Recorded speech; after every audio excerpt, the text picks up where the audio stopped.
let us see the second unit, National Policy of Science and Technology.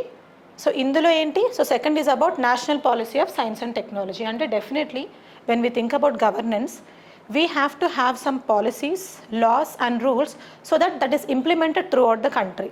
కాబట్టి science and technology పరంగా వచ్చిన national policy ఏంటి, previous policies ఏంటి, recent policy ఏంటి, about that you need to have the entire information. Okay, next ఇందులో ఏంటి, changes in policy from time to time. ఇప్పుడే చెప్పాను కదా, ప్రీవియస్ పాలసీస్ ఏంటి అవన్నీ మీకు తెలియాలి, రీసెంట్గా వచ్చిన పాలసీస్ ఏంటి, ఫ్యూచర్లో మనకు ఎలాంటి పాలసీస్తో నీడ్ ఉంది అది కూడా మీకు తెలియాలి. అంటే past, present, future.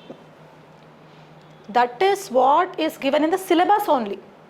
Classical and emerging areas అంటే the very first unit is saying classical and emerging areas అంటే పాస్ట్, ఎమర్జింగ్, ఫ్యూచర్ కూడా ఏమవుతుంది.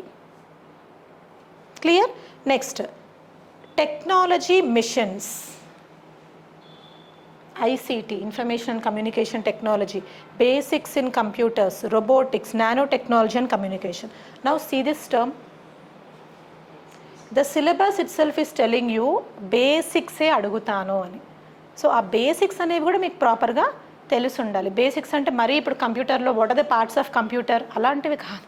సో ఒక గ్రూప్ 1 సర్వీస్కి ప్రిపేర్ అయ్యే స్టూడెంట్స్కి ఎలాంటి నాలెడ్జ్ ఉండాలో ఆ నాలెడ్జ్ని అప్లై చేసే విధంగా మీరు చదువుకోవాలి.